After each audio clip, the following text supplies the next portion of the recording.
Hello there, guys and gals. I am your daily dose of lithium. And do you like drugs? Do you know someone that likes drugs? Or are you an affiliate of a person who sells drugs?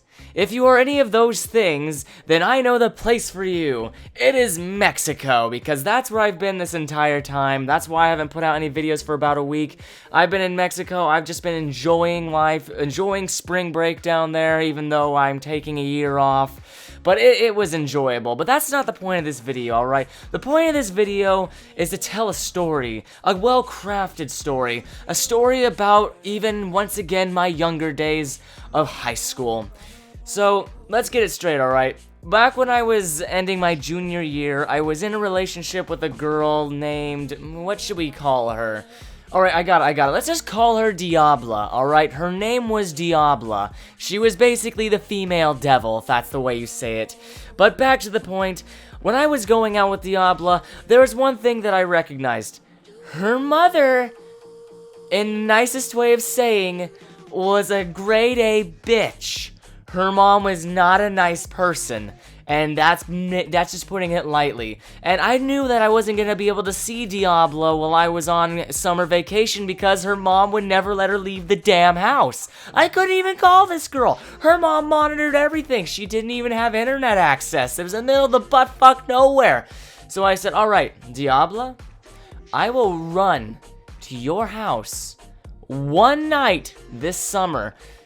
And she took that to heart. So, summer began, and we hadn't talked for a little while, and one night, right when I was finishing taking a shower, Diabla calls me.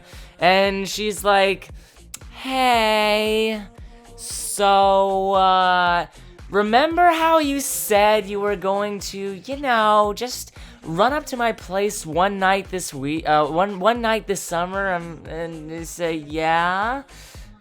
Well, can that night be tonight? And I thought about it. My teenage brain, my still teenage brain to this day, I rolled over in my head and I think, is this worth it? Bear in mind, I live in the middle of nowhere. I'm surrounded by woods, and I'm not afraid of the dark. I'm afraid of what's in the dark, especially where I live. There's fucking mountain lions and bears around here, alright? So I thought, would it be worth it? I don't have a car, so I'd have to run at least 5 miles in the wilderness and in the darkness. I said, you know what? Fine, fuck it, I'll do it. So, we planned out that night. Diabla and I were gonna meet over at her place. There was a trailer over there that we were going to meet and spend the night in until eventually I had to run back. So, first phase of the plan was to prepare the event. So, I'm sorry, Mom, if you're hearing this video. I did lie to you. What I was doing is at around 11 o'clock at night, I grabbed my running shoes and a towel. I said, Mom, I'm gonna watch the stars tonight. She was fine with it, and I go outside. Everything's good, and I don't look back, and I start running down the road. I have about an hour and a half, and I'm feeling great. I'm running through the back ways of the town, and I'm just running through, hoping I don't see any cops. The cops around here are kind of dicks. You're just running through back alleys, trying to stay hidden until you come to that last light. That last light was the last glimmer of society that I will see until I run back home. I take one last look back and I go ahead. Now you see, the thing about the place that I live, it's like I said, it's one straight road that, well, not straight, it twists and turns around. And on either side it's fucking wilderness. No light. The only light that I had was the fucking light of the moon. So I'm running, I'm just not looking back, trying not to look from either side of me. I'm not much of a runner, so I'm getting worn out. I'm just like, oh god, but I continue regardless. I'm hearing leaves cracking on either side of me, praying to God that it's deer. And I eventually come to the last stretch. It's a mile and a half remaining, and I get to a place where there's nothing but fields on either sides of the road. There are nothing but fields. There has not been one car this entire time. So I'm running down the road, and I look yonder. I look to the right. I look in the field, and at the very back of it, I see a very large and very creepy figure moving around lumbering. I'm just like, okay, don't look to the side. Oh, fuck, it looks like Sasquatch. Just don't stop. Oh, God, it could be Sasquatch. It could be a bear.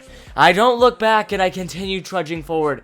And finally, I get to that girl's fucking driveway. Alright, now Diabla, her house was like a fucking zoo. They had so many animals there, it was ridiculous. And they even had a cat that liked to suck blood for some reason. But that's a story for another day.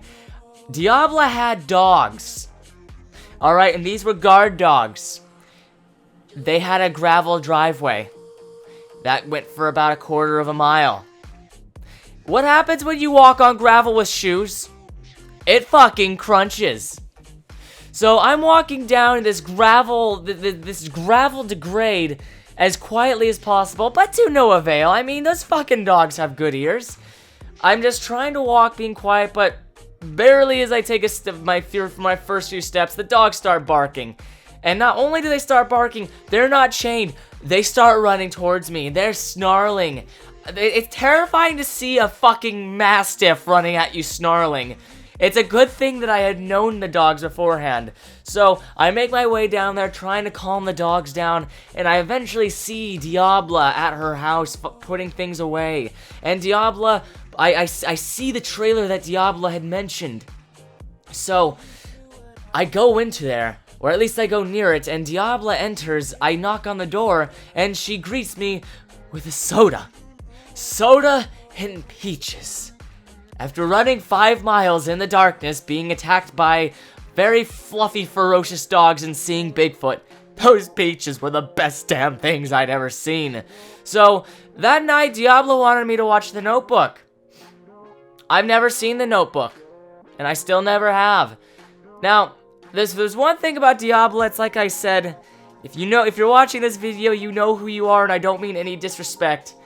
But Diabla wasn't the brightest light it wasn't the brightest light, if you know what I mean. And Diabla was working with the TV, and the TV was giving off a very bright blue glow.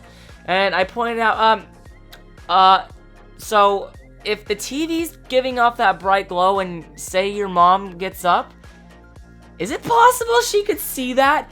And Diabla says, no, it's fine. I checked before we came out here. There's no problem, she won't see it if she gets up. I said, no, okay, just Lithium taking a big spoonful of peaches. Yeah, well, long story short, she was unable to get the Notebook working. And as if by some sort of cruel irony, after we were joking about her mom walking in, I'm standing in front of the door, and I hear the handle jiggle. The handle jiggles, and the door flies open. I see what no teenage boy ever wants to see. I see Diabla's mother standing there, and she does not look happy. If you could imagine the most hateful glare mixed in with terror and disgust, that is the look that this woman had on her face. Diabla's mother was Satan. Her mother was Satan. She looks at me, looks at Diabla, and looks back at me. What are you doing here? Did I say this was okay? Why is he here? I'm damn near biting my tongue off at this point. And Diabla doesn't know what to say. She just mutters, Mom looks at her, then me, then back at her again and says, "You're in huge fucking trouble, Diabla." No, she just said, "You're in huge trouble. Close the door." She didn't even tell me to leave. Her mother did not even tell me to leave. She just left the door closed and left. I was expecting her mom to call the cops. That never happened. I don't know what her thought process was. I stayed there till 5:30 in the morning. All right. We never watched The Notebook. We just chilled there till about 5:30 in the morning, and then I realized something. Shit. My mom gets up at 6. So, not only had I snuck out, but I didn't think of a backup plan on coming back. So, to make a long story short, I had to call my sister to come get me, which amazingly, she was up that early. She came, got me, said, you know mom's up and she's gonna be really pissed to know that you're gone. I said, oh yeah, I know, it's fine, but I got an alibi. I just fell asleep on the lawn while I was watching the stars. Oh yeah, shit, that would work. Fuck yeah, of course that would work. Ugh. In the end, it actually worked. I didn't let the conversation go on further. So in the end, Diabla and I had a good night. Her mother hated me, and I regret nothing. So Mom, if you heard this, I'm so sorry. But anyways, guys, I wanted to come back with at least a little bit of an interesting story to tell. Thank you guys all so much for watching. Again, give me feedback. I need to know how to make these videos better. And as always, guys, I am Black Lithium. And I'll catch you guys next time.